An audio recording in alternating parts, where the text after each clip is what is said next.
Y vamos a compartir nuestra pantalla.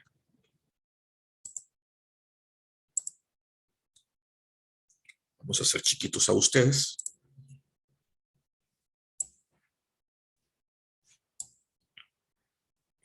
Hacemos más grande la presentación. Estamos, hoy sí. Bueno, tengan todos buenos días. Vamos a seguir desarrollando ahora el desarrollo, valga la redundancia, ¿verdad? Desarrollo de los diferentes sistemas a nivel del proceso de embriogénesis. ¿Qué nos toca ver ahora? Nos toca ver la segunda parte del desarrollo del sistema nervioso. Si ustedes recordarán, la clase del día de ayer estaba hablando el doctor Hernández acerca de cómo era la génesis de todo el sistema nervioso central. Él nos decía que el sistema nervioso partía de un engrosamiento ectodérmico que era producido, influenciado o inducido por una estructura axial denominada notocorda. A partir de esa estructura, pues, hay una inducción a nivel ectodérmico, donde el ectodermo forma primero una placoda, luego forma crestas que al final se juntan o se unen para formar un tubo. Entonces, ¿qué es lo que vamos a ver ahora? Lo que vamos a ver ahora son los objetivos que ustedes tienen a continuación. Vamos a hablar más que todo del desarrollo de las células gliales, un poquito a explicar cómo es que se forman o cuál es la génesis de los nervios espinales, y vamos a terminar hablando acerca de la formación del encéfalo. Recuerden ustedes que ayer el doctor Hernández les habló del desarrollo del tubo neural, o sea, de la médula espinal. Vamos a hablar de la parte más cefálica. Sin más, comencemos. Acordémonos primero cómo estamos o cómo llevamos todo el desarrollo embrionario hasta ahorita. Aquí tenemos un cuadrito que nos puede ir explicando, nos puede dar un poquito de luz acerca de lo que estamos viendo o de cómo tenemos al embrión en este momento. Entonces, aquí es donde estamos nosotros. Miren, vamos a poner un puntito láser y aquí es donde estamos, miren, a este nivel. Entonces, ya vieron ustedes ayer, pues, cómo es que se da o cómo es que se forma todo esto. Acordémonos la importancia de la formación de los neuroporos, pero también la importancia del cierre de ambos, tanto el neuroporo caudal, ¿ya? Como el neuroporo craneal o anterior. El doctor Hernández ayer les explicaba la diferenciación de las células neuronales. Ahora vamos a ver la diferenciación que sucede o qué pasa con las células gliales. ¿De dónde vienen las células gliales? Estas células gliales vienen, al igual que las células neuronales, del neuroepitelio del tubo neural. Nada más que estas, las células gliales o las neurolias, se diferencian de los glioblastos. Pero ¿cuándo es que comienzan a formarse los glioblastos? Los glioblastos se comienzan a formar cuando termina la producción ya de los neuroblastos, o sea, la producción de las células nerviosas per se. Desde el neuroepitelio, estos glioblastos migran luego hacia las capas del manto y las capas marginales, pues que ya habíamos visto ayer, que estaban a lo largo del tubo neural. En la capa del manto, estos glioblastos se van a diferenciar en astrocitos, tanto astrocitos protoplasmáticos como astrocitos fibrosos. Los glioblastos también se diferencian en otra población celular, en los oligodendrocitos, los cuales los vamos a encontrar ubicados a todo nivel de la capa marginal y estos oligodendrocitos van a ser los encargados de formar la vaina de mielina en los axones de esta capa, o sea, la vaina de mielina en el sistema nervioso central. En la segunda mitad del desarrollo va a aparecer también un tercer tipo de células, las células de sostén, las llamadas microglias, pero estas células que tienen una alta capacidad fagocítica, estas no vienen del neuroepitelio. Y aquí quiero que les quede bien claro esto. La microglia, que nos va a dar lugar a las células fagocíticas del sistema nervioso central, no provienen del neuroepitelio. Estas vienen del mesénquima, o sea, vienen de la capa mesodérmica, no del ectodermo, no del neuroepitelio. Estas vienen de otro sitio. Al final, cuando las células neuroepiteliales dejan de producir tanto neuroblastos como glioblastos, se diferencian al final en las llamadas células del epéndimo o células ependimarias, son estas, miren, y que va a terminar revistiendo el conducto central de la médula espinal. En esto termina ya nuestro epitelio al final, ¿ve? En las células ependimarias. Es importante conocer, es importante comprender y es importante entender el desarrollo de todos estos tipos celulares. Aquí tenemos un cuadrito en donde nos resume todo lo que se habló en la clase de ayer y lo que estamos hablando en la clase de ahora. Fíjense, aquí tenemos al neuroepitelio, que el neuroepitelio es el génesis de casi todas las células nerviosas. ¿Dónde está el neuroepitelio? Está aquí, en el tubo neural. Ahí lo podemos ver. La única célula nerviosa que no viene de acá es la microglia. ¿Esta de dónde viene? Acordémonos que viene del mesénquima. De aquí viene el neuroblasto, viene el glioblasto y termina al final en las células ependimarias. Y de aquí pues ustedes pueden ver lo que estábamos hablando, toda la génesis o todas las células que de ahí se derivan. Teniendo ya un tubo neural en desarrollo, y de hecho ya, como lo explicaba en la clase de ayer el doctor Hernández, un tubo neural que al final se transforma, se convierte en la médula espinal, debemos de hablar un poquito acerca de cómo se desarrollan los nervios espinales. Acuérdense ustedes que los nervios espinales son todas aquellas estructuras que salen, pero a la vez entran a todo lo largo de la médula espinal y que al final son los que están interconectando todos los sistemas, todos los órganos, todos los músculos con el encéfalo. Aquí primero observamos nosotros que se originan las fibras nerviosas motoras. ¿De dónde se originan estas células? Estas células se van a originar a nivel de las placas basales de este tubo neural. Estas luego se reúnen en haces que al final forman las raíces nerviosas ventrales. Acuérdense ustedes que un nervio espinal tiene dos componentes. Un componente motor, que vemos acá, que es ventral, y un componente sensitivo, que es dorsal.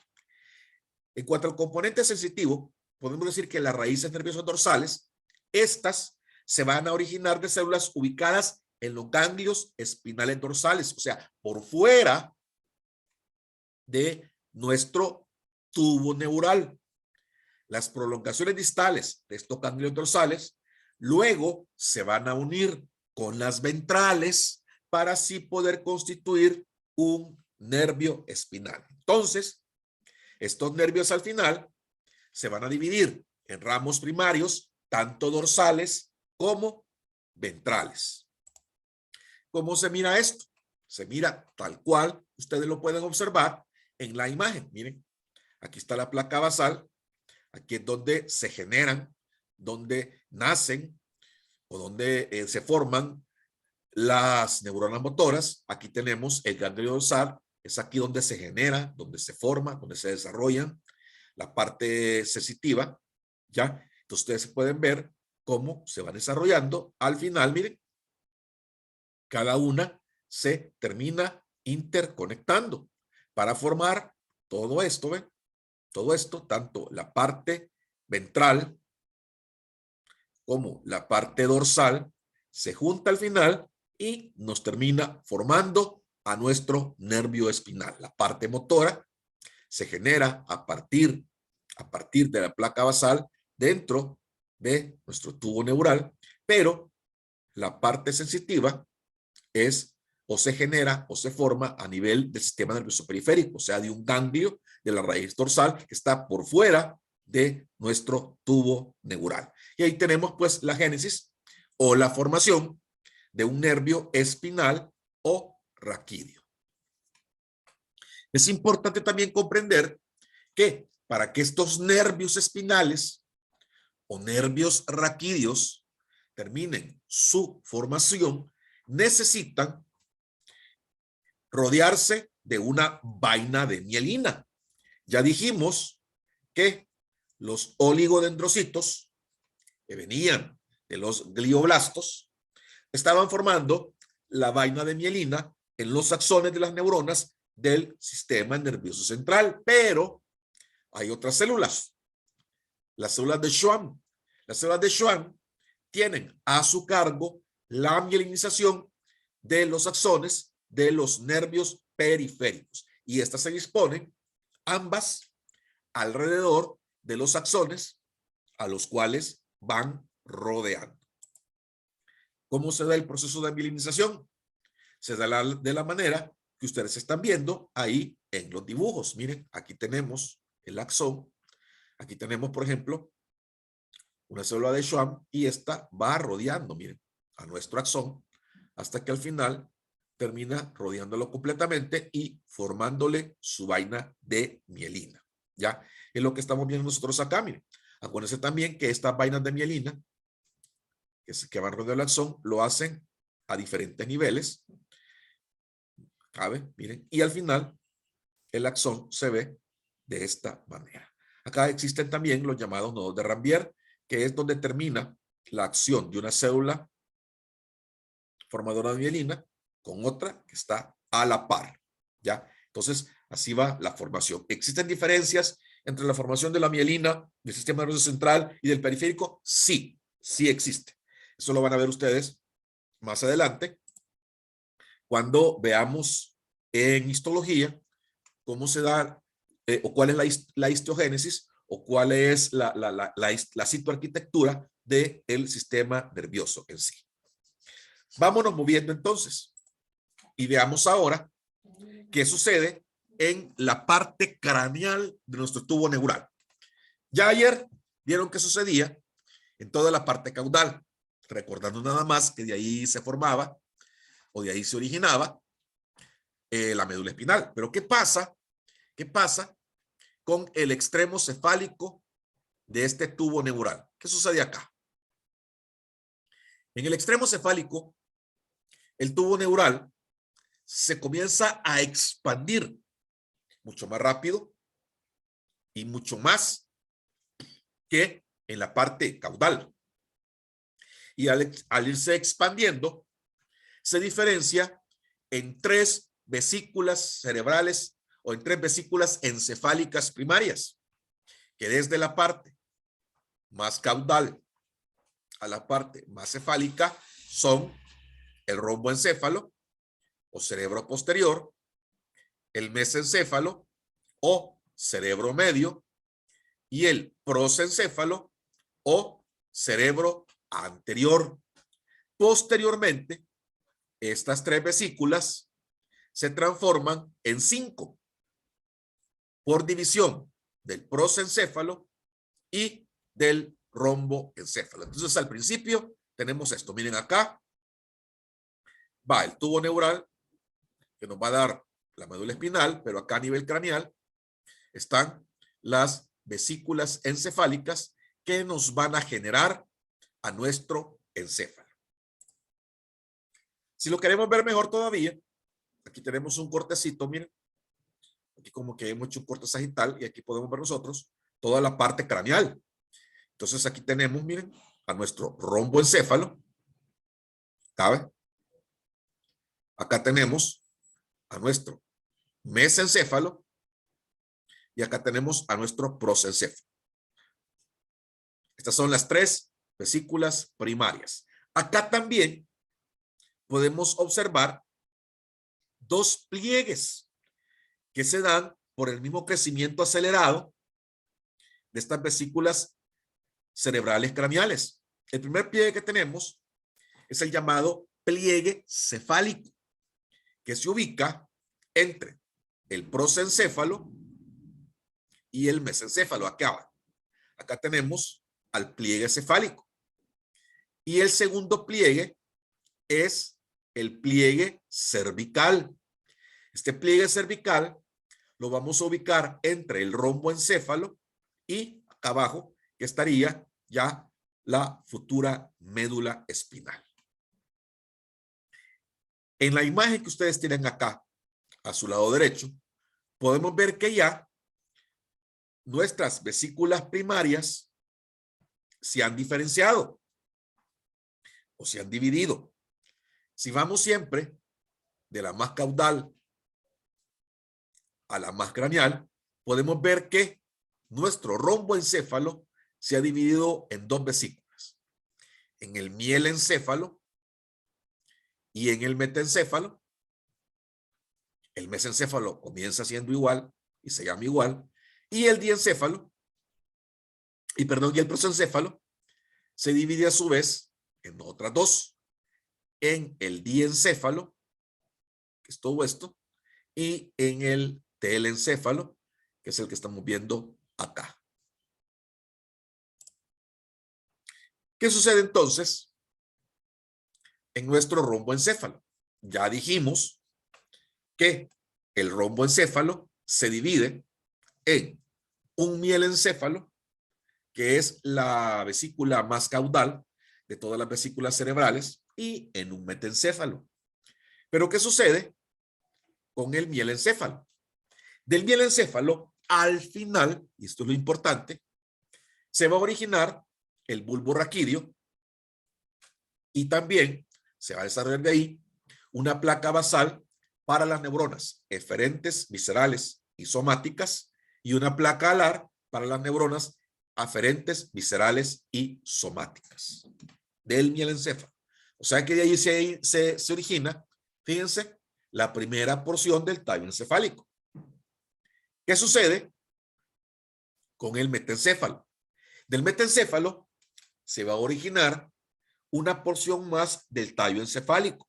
De ahí se origina el puente o protuberancia, que es la vía, acuérdense ustedes, en anatomía, que es la vía que permite la comunicación entre la médula espinal y las cortezas, tanto la cerebral como la cerebelosa. Pero también de aquí, del metencéfalo, se va a originar el cerebelo, ya que es el centro de coordinación de las funciones de postura y de movimiento. Igual, aquí también el metencéfalo va a tener una placa basal y una placa alar típicas, que ya sabemos que sirven para neuronas eferentes y aferentes, tanto viscerales como somáticas. Entonces, fíjense dónde estamos.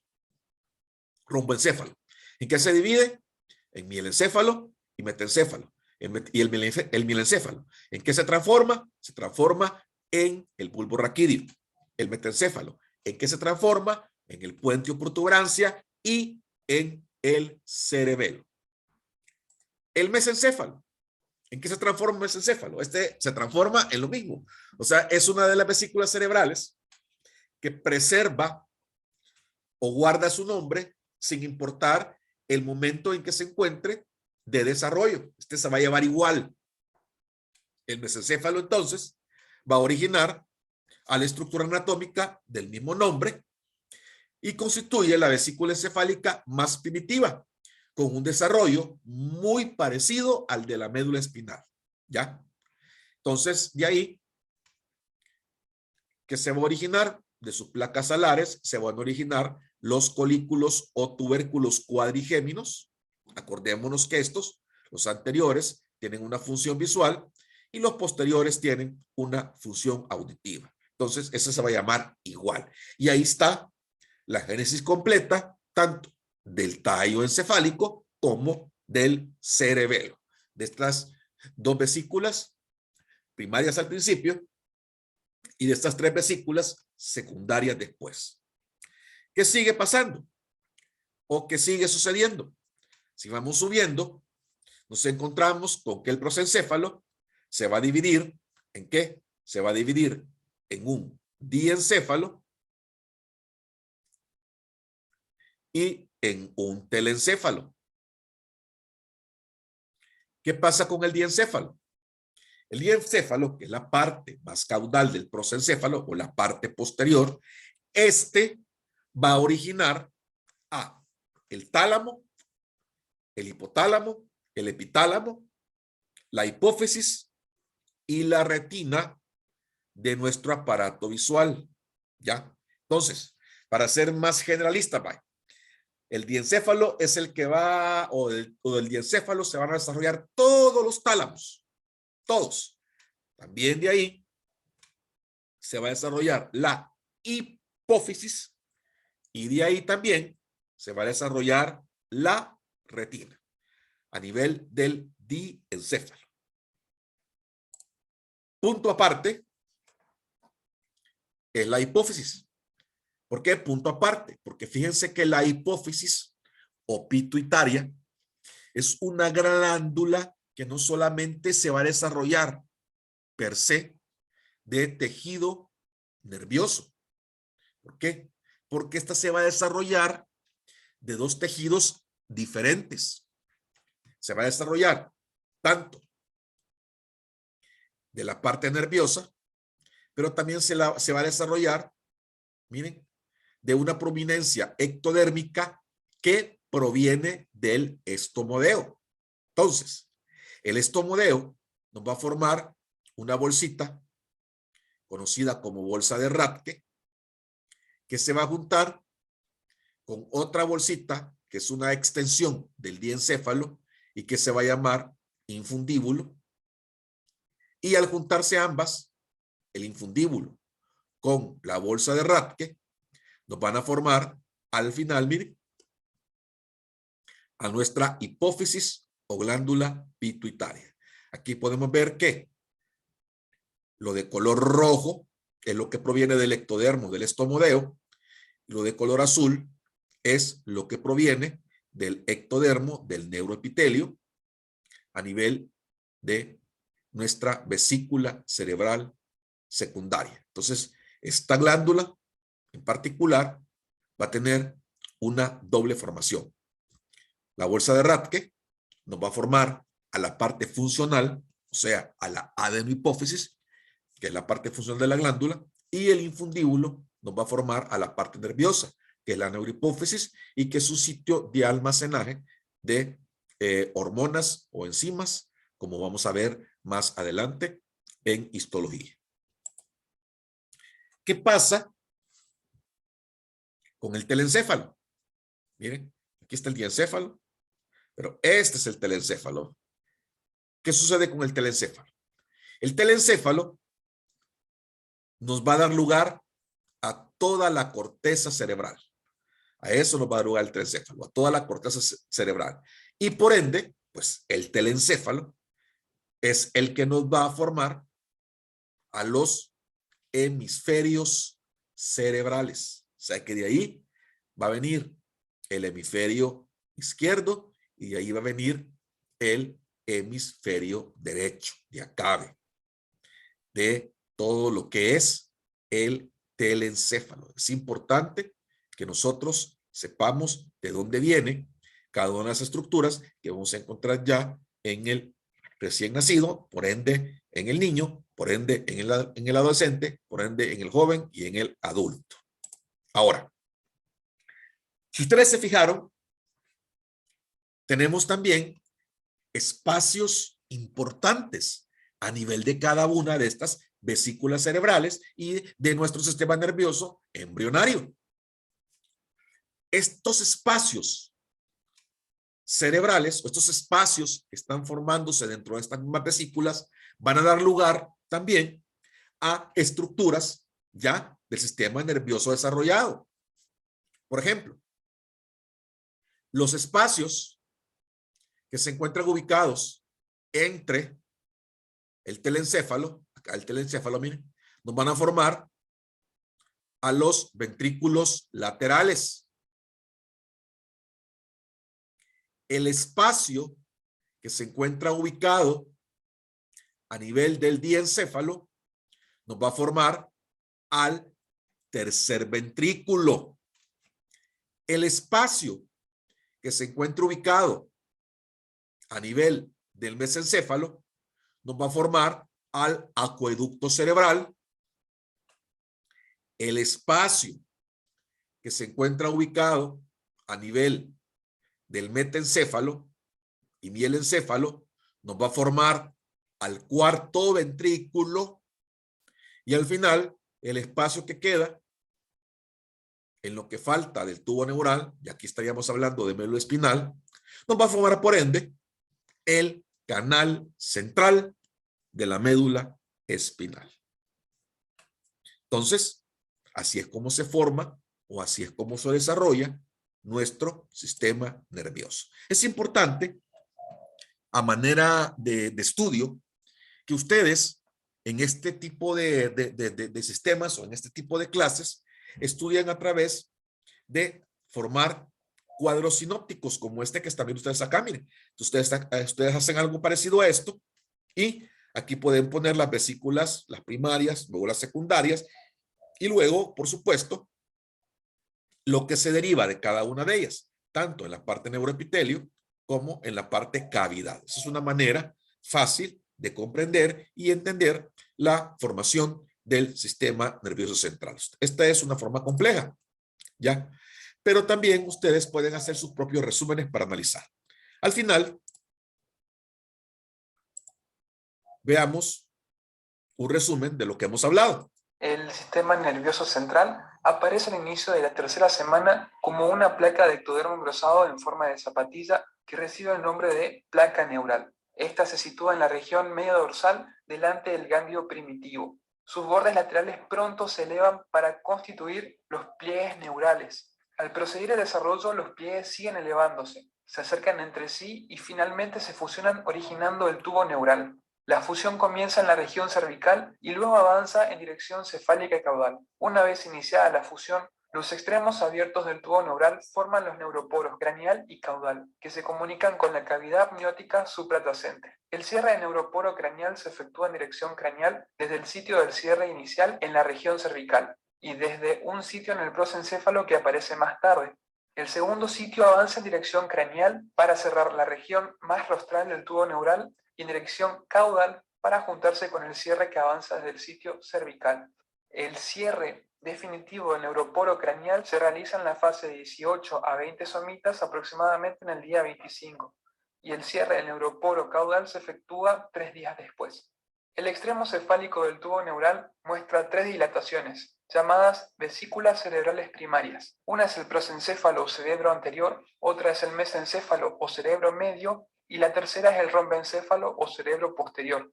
Al mismo tiempo, el rombencéfalo produce dos pliegues, el pliegue cervical en la unión del rombencéfalo con la médula espinal y el pliegue cefálico en la región del cerebro medio. Hacia la quinta semana del desarrollo, las vesículas cerebrales primarias ya se diferencian en 5 vesículas secundarias. El prosencéfalo da origen al telencéfalo y el diencéfalo, el mesencéfalo permanece y el rombencéfalo produce el metencéfalo y el mielencéfalo. Un surco profundo que recibe el nombre de istmo rombencefálico separa el mesencéfalo del metencéfalo y el pliegue pontino marca el límite entre el metencéfalo y el mielencéfalo. Las vesículas secundarias aportan una parte diferente del cerebro. Las principales estructuras derivadas de ellas incluyen en el telencéfalo los hemisferios cerebrales, en el diencéfalo la vesícula óptica, el tálamo, el hipotálamo y la hipófisis, en el mesencéfalo los colículos anteriores y posteriores, en el metencéfalo el cerebelo y el puente y en el mielencéfalo la médula oblongada. La luz de la médula espinal, llamado canal central, se continúa con la de las vesículas cerebrales. La cavidad del rombencéfalo es el cuarto ventrículo, la del diencéfalo es el tercer ventrículo y la de los hemisferios cerebrales son los ventrículos laterales. La luz del mesencéfalo conecta el tercer y cuarto ventrículos, se estrecha mucho y entonces se conoce como acueducto de Silvio. Por otro lado, los ventrículos laterales se comunican con el tercero a través de los agujeros interventriculares de Monro. Y bueno, hasta acá llegamos. Y bueno, vieron rapidito un resumen de todo lo que acabamos de ver. ¿Les parecerá sencillo? Sí, así resumidito sí, pero requiere un poquito de comprensión, un poquito de atención y, como les dije al principio, la lectura correspondiente del capítulo en su libro de texto. Al final, dejo con un poquito, no de humor, sino que de reflexión de lo que está sucediendo con la pandemia. Esperemos que ya terminada la ola que estamos viviendo ahorita con esta cepa de coronavirus, la cepa Omicron, pues podamos al final poner fin a la emergencia pandémica. Ojo, esto no quiere decir que ya se acabó el coronavirus, no, sino que entraríamos ya a la parte endémica. ¿Qué quiere decir esto? Que vamos a convivir con este virus tal y como convivimos con el de la influenza o tal y como convivimos con el de las gripes estacionales, pero ya no sería, como se llama, una emergencia tal cual la estamos viviendo en este momento.